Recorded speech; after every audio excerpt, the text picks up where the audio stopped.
So I was this news item was really interesting to me.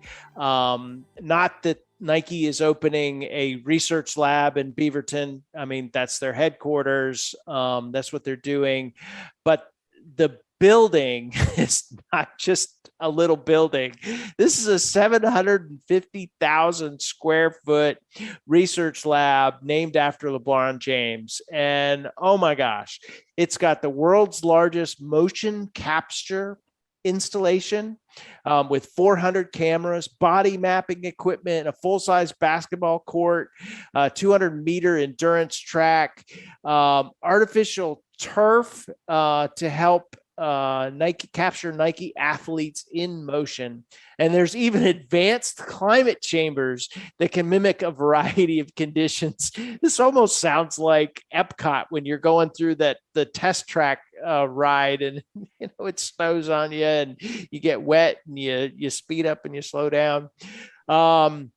But this got me thinking, if Nike is building, and this is only one of the multiple buildings that they have planned for their campus, we're gonna talk about fancy and large corporate campus headquarters.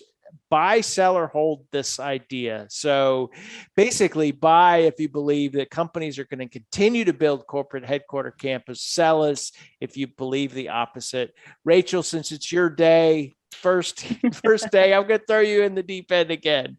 What do you think? Buy, sell, or hold the future of fancy large corporate headquarter campuses? Yeah, I hate to say this, but I have to go with sell. But first off, I should clarify. I think this is a super fun idea. I feel like it's a really cool thing to have this on your work campus. I think it makes for a very interesting sort of work day if that's where you are. But kind of more in the day-to-day sphere, I don't know that I see your average corporate company, even a really large one, sort of adding this on as standard fare to their campus. I also sort of think when you look at the workplace and you think about the things that employees really care about, I don't know that this is something that's going to be at the top of their list. I think we're seeing more and more hybrid work environments. And as more companies are delving into this, you sort of wonder if the utility of fancy large corporate campuses is going to not so much be a thing of the past, but how much are people really going to need or want these things? I think employees, generally speaking, what they want from their employer, sometimes when you're hearing, okay, what are areas where you want improvement? It's working conditions, it's benefits, it's maybe better pay or work flexibility, the ability to maybe work at home part-time. I think those are the things that your average employee, cares about. I know historically back in my corporate days, those were the things I really, cared about. And I think it sounds like a really cool idea, but I do think it's kind of the icing on top. I don't think it's what, your average person who's working hard is really going to maybe be impacted by so much in their day-to-day life, or even so much would be on their top 5 list of wants.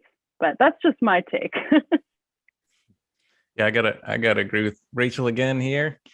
But I with the caveat being, I totally understand why Nike's doing this. It makes sense for them in a lot of ways. Their product is very kind of experiential anyway. They've got a huge budget Right. for marketing, and so it makes sense for them to kind of go a little splashy in this regard. And I don't know if you mentioned, but yeah, I was looking at that press release too. They had this huge, I guess, an incline so you can practice, pushing yourself above hills in a more flat area. I was like, oh, I could use that. I live in northern Florida here, and it's just flat. I never use but one gear on my bike, Brian. You'll understand that situation. I'm sorry. Yeah, exactly. Whereas, I grew up in Virginia and it was totally different biking experience over there. But anyway, yeah, I would have to sell this idea too. I agree with what Rachel said. Just I think employees right now are kind of prioritizing that short commute idea, the flexibility, maybe cheaper housing sort of away from these metropolitan areas where you might build a big HQ center. And one example I was thinking about this in the pandemic that popped into mind when I was thinking about this question is Activision Blizzard, video game company. I follow them pretty closely, and they obviously had to change a lot during the pandemic, but they basically just snapped their fingers and just decentralized all of their content production during that first phase of the pandemic. They've got all these big brands, they've teams working together, at every step of the process. And they didn't, I'm not saying it was easy, but they didn't miss a beat in closing down their, corporate locations and kind of decentralizing that to other places, mostly in people's houses. And so I think, and you multiply that over 1,000 times, so many other companies did that same thing and were able to completely do 100% in most cases of their work without having any kind of in-person situation. So I don't think that's kind of a bell you can really unring. At the same time, Apple's got that huge campus there, and I understand why Apple did that too. And there'll always be a place for that in-person collaboration situation. I know companies that value innovation are really big on that too. So there's going to be a place for that, I think. But I think there's just over time going to be less of these big splashy HQ openings. Yeah, so I'm not totally a sell, so I can't completely get on board with you guys, and so I'm going to play a little bit of devil's advocate here, but it's sort of I absolutely see you're unringing the bell, Dimitri phrase is really ringing true with me, and I totally get that, but I think the idea of what headquarters is going to be is really going to change definition. So in the past, you think about the Apple headquarters, right? It's where most of the employees work. They commute every day to a central office, and the return on that investment, at least in my mind, was lukewarm at best. And so let me paint a different picture of what the future of a centralized corporate office could be. Let's picture a small number of key staff in the office permanently, and these aren't necessarily the executives.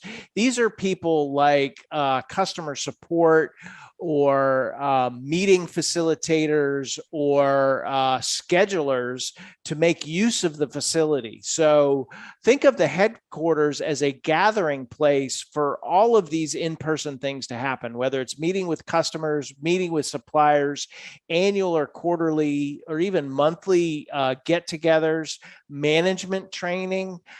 There's a bunch of things that need to happen on a regular basis, but and can kind of happen anywhere. But why not happen at this I don't want to call it corporate headquarters anymore, because that's not really what it is. It's really a collaborating campus. So they would the rooms would change, the offices would mainly disappear, and there would be co-working spaces, event spaces. There'd be a great cafeteria. There'd be a big, potentially theater-sized rooms to have meetings in. Down to small rooms with 5, 10 people, whatever. But it's very different than we think of today, and the people who show up to that location on any given day could be completely different. But, I think there would be a key part of, there'd be almost a staff coordinated of in this new corporate hybrid environment that would be responsible for getting people together on a regular basis across the company. And I think having it be in a place where you can control the environment, control the food, make sure the people are the right people coming in and going, and have the corporate security and all that kind of stuff, I think there's benefit there. But certainly it's going to take a while for this to transition, and it'll be interesting to me over the next 18 months as companies come back and try to figure out what their corporate headquarters needs to be. It's like you left your home and all of a sudden now the kids are grown up and things are changed and you don't have pets or you do have pets and you know your house needs some renovation. So it'll be interesting to see what happens there.